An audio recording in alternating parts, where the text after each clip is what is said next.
बांग्लादेश में इन दिनों हालात काफी खराब हो चुके हैं। हिंदुओं को लगातार निशाना बनाया जा रहा है। दीपू दास की हत्या के बाद बांग्लादेश में एक और हिंदू की मौत की खबर सामने आई। इस शख्स का नाम है अमृत मंडल, जिसकी हत्या से एक बार फिर बांग्लादेश में तनाव की खबरें सामने आ रही हैं। इसी बीच अमृत मंडल की मौत को लेकर बांग्लादेश की अंतरिम सरकार का बड़ा बयान भी सामने आया है, जबकि सरकार ने बड़ा दावा करते हुए बताया है कि राजबाड़ी में एक हिंदू युवक की हत्या और धर्म के बीच कोई संबंध नहीं है। मोहम्मद यूनुस की लीडरशिप वाली केयरटेकर सरकार ने दावा किया है कि हिंदू युवक असल में एक गुंडा था, वह पैसे वसूलता था। बांग्लादेश की अंतरिम सरकार ने तो यह भी दावा किया है कि उसके खिलाफ हत्या का केस भी दर्ज है।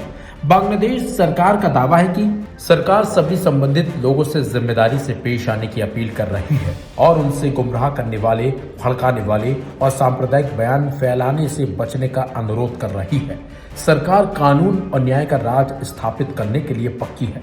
बांग्लादेश सांप्रदायिक सद्भाव वाला देश है। सरकार इस देश की शांति और स्थिरता को खत्म करने की किसी भी कोशिश को सख्ती से दबा देगी। हालांकि असल में बांग्लादेश की अंतरिम सरकार कानून और न्याय का राज स्थापित करने के लिए कुछ नहीं कर रही है। शेख हसीना सरकार यानी अवामी लीग सरकार के गिरने के बाद बांग्लादेश में हिंसा बढ़ गई है। कानून और व्यवस्था की स्थिति भी काफी खराब हो चुकी है। एक के बाद एक हिंदुओं समेत माइनॉरिटीज को बहुत बुरे हालात का सामना करना पड़ रहा है। इसी बीच आरोप लगे हैं कि बुधवार को राजबाड़ी में एक हिंदू युवक अमृत मंडल की लिंचिंग करके हत्या कर दी गई थी। हालांकि लिंचिंग की घटना की निंदा की गई, लेकिन नोबेल पुरस्कार विजेता यूनुस की सरकार ने मुख्य रूप से गुमराह करने वाली जानकारी फैलाने पर ध्यान दिया है।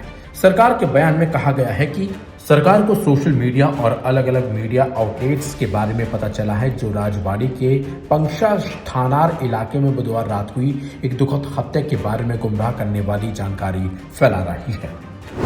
हिंदू युवक पर बांग्लादेश के क्या आरोप? बांग्लादेश की अंतरिम सरकार ने आगे दावा किया है कि पुलिस की जानकारी और शुरुआती जांच से ऐसा लगता है यह घटना बिल्कुल भी सांप्रदायिक हमला नहीं था। एक ऐसी घटना थी जो एक्सटॉर्शन और आतंकवादी गतिविधियों से पैदा हुए हिंसक स्थिति से हुई थी। मृतक अपराधी अमृत मंडल उर्फ सम्राट इलाके में एक्सटॉर्शन मांगने आया था और किसी समय गुस्साए लोकल भीड़ के साथ झड़प में उसकी जान चली गई। वह पहले भी कई गंभीर मामलों में आरोपी था, जिसमें 2023 में दर्ज एक मर्डर और एक्सटॉर्शन केस भी शामिल है। इन मामलों में उसके खिलाफ अरेस्ट वारंट भी है। यूनुस सरकार ने दावा किया है कि पुलिस ने सम्राट के साथ सलीम को मौके से एक विदेशी पिस्टल और एक पाइप गन के साथ गिरफ्तार किया है। इस घटना में पहले ही 3 केस दर्ज हो चुके हैं। सरकार इस हत्या की कड़ी निंदा करती है। सरकार ये साफ करना चाहती है कि सरकार किसी भी तरह की गैर कानूनी गतिविधियों, सामूहिक मारपीट या किसी भी तरह की हिंसा का समर्थन बिल्कुल भी नहीं करती है। इस घटना में सीधे या अप्रत्यक्ष रूप से शामिल सभी लोगों के खिलाफ कानूनी कार्रवाई की जाएगी। लॉ एनफोर्समेंट एजेंसियां मामले की जांच कर रही हैं। बांग्लादेश की अंतरिम सरकार ने यह भी कहा है कि सरकार इस बात पर गहरी चिंता जता रही है कि एक ग्रुप बनने वाले के धार्मिक पहचान को सामने लाकर इस घटना को सांप्रदायिक हमले के तौर पर दिखाने की कोशिश कर रहा है, जो पूरी तरह से बेबुनियाद और गलत इरादे से किया गया है।